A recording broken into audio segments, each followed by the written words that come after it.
Buen día a todos, hoy les traigo la presentación de los puntos. Búsqueda de información. Redacción.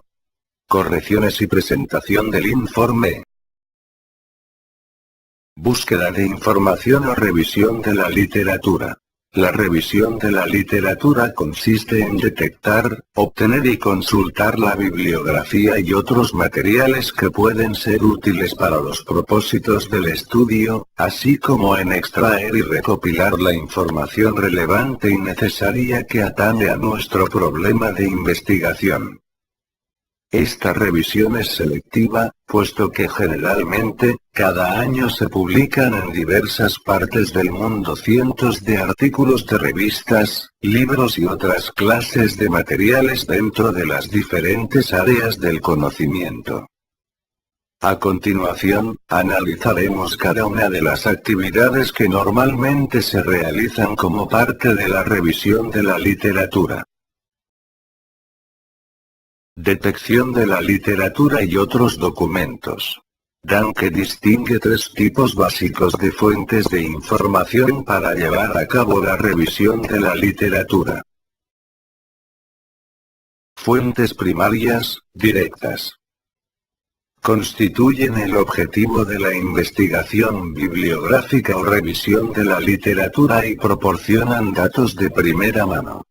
Un ejemplo de estas son los libros, antologías, artículos de publicaciones periódicas, monografías, tesis y disertaciones, documentos oficiales, reportes de asociaciones, trabajos presentados en conferencias o seminarios, artículos periodísticos, testimonios de expertos, películas, documentales y videocintas. Fuentes secundarias. Consisten en compilaciones, resúmenes y listados de referencias publicadas en un área de conocimiento en particular, son listados de fuentes primarias. Es decir, reprocesan información de primera mano. Por ejemplo, la American Business Communication Association y la International Communication Association publican desde 1974 anualmente el libro titulado Organizational Communication, en el cual se reportan y comentan brevemente los artículos, libros, tesis y disertaciones y otros documentos relevantes dentro del campo de la comunicación en las organizaciones, publicados básicamente en inglés, aunque también se incluyen referencias en otros idiomas. Fuentes terciarias. Se trata de documentos que compendían nombres y títulos de revistas y otras publicaciones periódicas, así como nombres de boletines, conferencias y simposios. Nombres de empresas, asociaciones industriales y de diversos servicios, pertinentes para las ciencias de la conducta. Por ejemplo, directorios de empresas que se dedican a cuestiones de recursos humanos, mercadotecnia y publicidad, opinión pública, etc. Diferencia entre fuente secundaria y terciaria. La diferencia estriba en que la primera compendia fuentes de primera mano y la segunda fuentes de segunda mano. Una fuente secundaria agrupa referencias directas, por ejemplo, artículos de satisfacción laboral. En cambio, una fuente terciaria agrupa compendios de fuentes secundarias, revistas que contienen artículos de satisfacción laboral. Un ejemplo de fuente terciaria sería Industridata, datos de empresas industriales, o directorios de medios escritos, datos de periódicos, revistas y otro tipo de publicaciones. Un catálogo de revistas periódicas, como, en el caso de México, el catálogo del Instituto Nacional de Estadística, Geografía e Informática INEGI. Revisión de la literatura.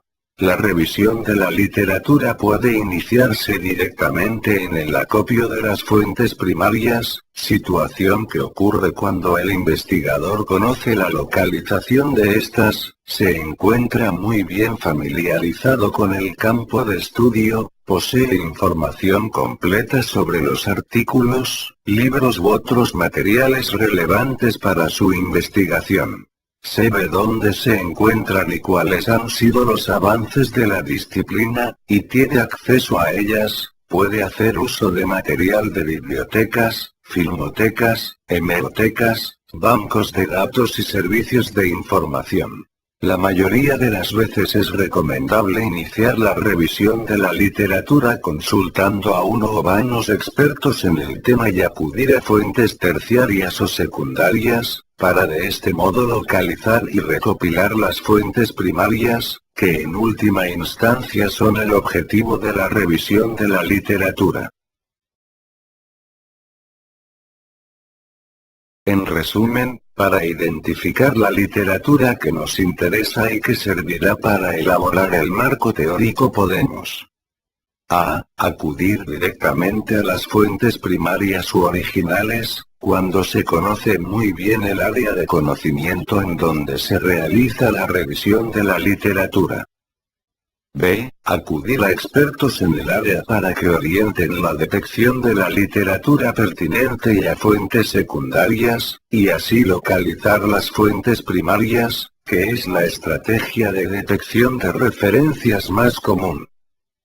C. Acudir a fuentes terciarias para localizar fuentes secundarias y lugares donde puede obtenerse información, y a través de ellas detectar las fuentes primarias de interés.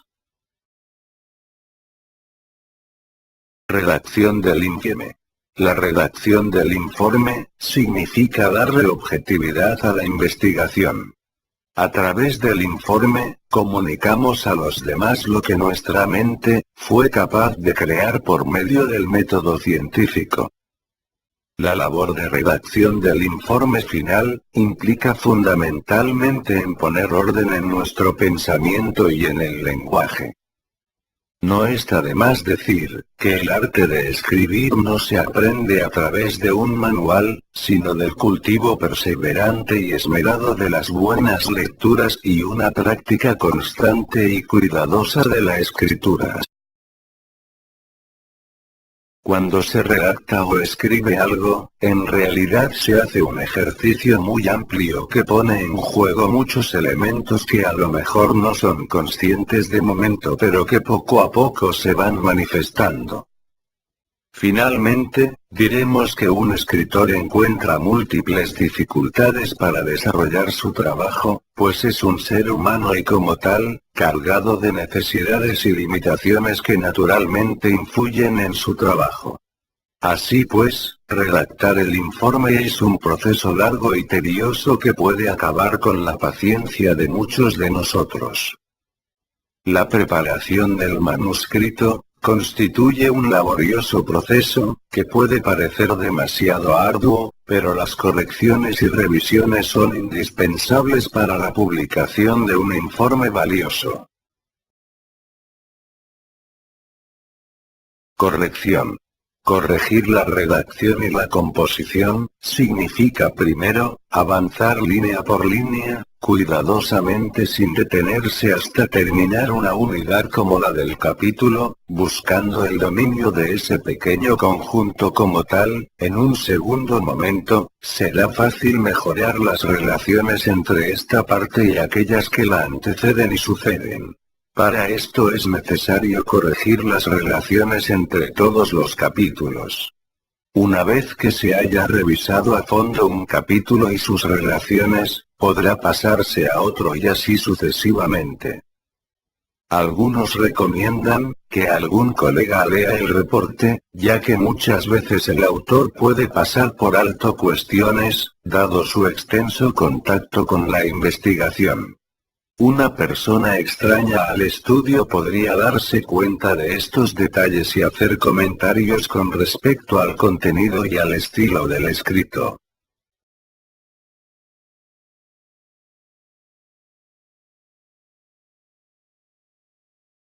Presentación del informe.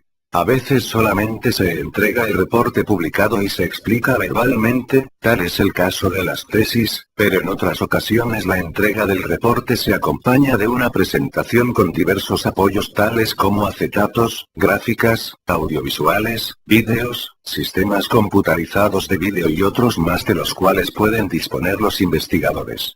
El reporte puede elaborarse en máquina de escribir a doble espacio, observando un margen a la izquierda de aproximadamente 4 centímetros y un margen a la derecha de 3 centímetros, o bien en computadora utilizando procesador de palabras o un sistema similar. Presentación del informe. El informe debe constituir un documento ameno, limpio y bien ordenado, ya que la buena presentación de cualquier trabajo es determinante, para estimular su lectura y causar una impresión favorable al lector. Se debe tomar en cuenta los siguientes elementos. Márgenes. Deben ser uniformes tanto a los lados, como en la parte superior e inferior de la hoja. Izquierdo de 4 centímetros a la derecha y la inferior de 3 centímetros. Todo renglón debe comenzar en el quinto espacio, a partir de la línea anterior y en el sexto espacio a partir del margen izquierdo. Los capítulos y las secciones deben comenzar nueva página, situándose al respectivo título a 7 centímetros del borde superior y centrado en la página. Paginación. Debe haber secuencia y uniformidad en la numeración de las páginas del trabajo. El número no debe figurar en la portada ni en las páginas que inician capítulos o secciones. La numeración cuenta a partir de la propia portada y se utilizan números romanos, en las páginas correspondientes al índice números arábigos a partir de la primera página de la introducción hasta el final del trabajo.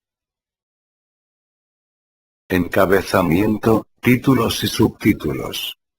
Cada división principal debe comenzar en una página nueva, la cual llevará en mayúsculas el correspondiente encabezamiento, centrado en la línea. Se acostumbra colocar el encabezamiento 2 centímetros abajo de la línea donde comenzará el texto. Abreviaturas.